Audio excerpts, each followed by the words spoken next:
Um, we are going to go straight to talk about Renoir, who painted this masterpiece in the late 1800s when he was actually crippled with rheumatoid arthritis. The paintbrush had to be wedged between his fingers, and at that time he didn't even have aspirin to relieve his pain.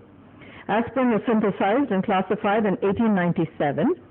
Subsequently, we had several discoveries in the field of rheumatology, including glucocorticoids or cortisone in 1949, and Hench won the Nobel Prize, the only rheumatologist to date to win a Nobel Prize. And we know then the side effects of that's why I think the only rheumatologist to win a Nobel Prize, because there were so many side effects associated with steroids. Subsequently, we've had all our disease-modifying drugs and, of course, the great discoveries of the anti-tumor necrosis factors and biological drugs. So we all know Professor Muhammad Asim Khan from the United States. He's originally from Pakistan and suffers himself from severe ankylosing spondylitis. He's here with us in Dubai, actually speaking to our ankylosing spondylitis support group, which is part of the Emirates Arthritis Foundation. He has been a great inspiration to our patients there, and he sort of spearheaded and launched this support group. We launched the Emirates Arthritis Foundation about 3 years back under the patronage of Her Royal Highness Princess Haya, who's seen here with patients. She's the sister of the Jordanian king and also the wife of the ruler of Dubai. So over the last 3 or 4 years, we were actually able to raise about 2.5 million dirhams, and we set up an endowment fund to help needy patients for treatment with rheumatoid arthritis. We actually went to corporations and raised awareness through walkathons. I'm wearing a blue bracelet because I just walked 5 kilometers for arthritis. So we've done a lot of things to raise money because, like you, there are poor, like Pakistan, there are poor patients in the United Arab Emirates, believe it or not. We all think it's a rich country. There are many, many migrant workers, expatriate workers. My second patient in the UAE was a Pakistani gardener who could not afford methotrexate or any of my care, and we had to give it to him for free. And subsequently, we were able to help at least 50 patients for biological drugs, knee replacements and stuff. But right now, we're going through an economic crisis. The old concept in rheumatoid arthritis and other arthritis has been the pyramid approach. We start with physiotherapy and anti-inflammatories, NSAIDs, and then add disease-modifying drugs later. In the new approach, we're going with the inverted pyramid approach, where we add the disease-modifying drug right away with rheumatoid arthritis, as Professor Gibson had touched on earlier. But this is not really true in the case of ankylosing spondylitis. And I'd like to come now to the concept of spondyloarthropathies. Spondyloarthropathies, or SPA, as it's nicely known, is a group of heterogeneous diseases with ankylosing spondylitis at the heart, and then we have juvenile arthritis, arthritis associated with inflammatory bowel disease, psoriatic arthritis, and then the reactive arthritis, and also an undifferentiated form.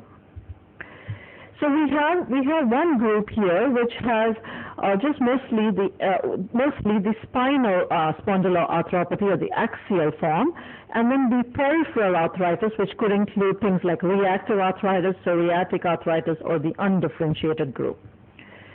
So how does ankylosis develop from inflammation? I'm really sorry, I don't seem to have a pointer here, but it seems that there is inflammation and erosions which develop, as these arrows show you, at the point of attachment of ligament, and then the syndesmophyte form is then bridged to cause ankylosis of the spine. Thank you.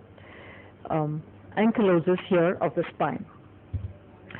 So unlike rheumatoid arthritis, where there is inflammation and destruction, and we have the damage score, in ankylosing spondylitis it appears to be more complex. We have fluctuating inflammation, there's erosion at the corner of the vertebrae, continuing erosion causes replacement of ligaments or tissues by calcific tissues, and then osteoproliferation, or what we know as syndesmophytes, which causes ankylosis and structural damage. So there are different areas which intervene. Ankylosing spondylitis seems to be more slowly progressive, and damage does result ultimately. So again here, how does damage occur? Erosive disease here, inflammation here, erosive disease, and then the syndesmophytes and new bone formation, which is now reflected in the X-rays up here. You can see the syndesmophytes. Here we can see early inflammation and erosion. The prevalence of ankylosing spondylitis, like rheumatoid, it affects roughly 1% of the population. In an HLA-B27 positive population, appears to affect about 6% of the population, and in a generalized spondyloarthropathies affect up to 2% of the population. The European spondyloarthropathy group says that you have a SPA, or a spondyloarthropathy, if you have inflammatory back pain or synovitis, asymmetrical synovitis, as Professor Gibson says, and this can be tricky in early rheumatoid arthritis, plus heel pain, family history, psoriasis, one of these following things. So a spondyloarthropathy basically hinges on the diagnosis of an inflammatory back pain or an asymmetric inflammatory arthritis. The New York criteria for diagnosis of ankylosing spondylitis told us that you have definite ankylosing spondylitis if you have sacroiliitis on your X-ray, or you have to have sacroiliitis on the X-ray plus either limited lumbar movement or low back pain which is inflammatory, and I'm going to discuss inflammatory low back pain in a little bit with you, or reduced chest expansion. So inflammatory low back pain is pain which is improved with exercise, not relieved by rest.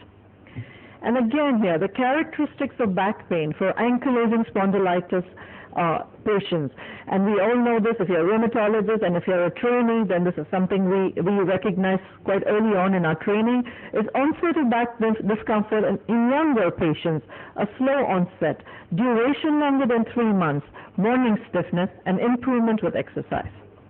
And these are the modified Berlin criteria for inflammatory back pain. Here they say if you have morning stiffness of greater than 30 minutes, improved with exercise and not improving with rest, if you awaken in the second half of the night because of pain, this is a very important and new concept for us, and alternating buttock pain, then if you have 2 of these 4 parameters, then you have inflammatory back pain. Now this is another proposal also by the same physician who proposed the new criteria of inflammatory back pain, is that these various physical or systemic clinical features, and these are the likelihood ratios of having an inflammatory spondyloarthritis based on these features. So if you have inflammatory back pain, your likelihood ratio is 3.7. Heel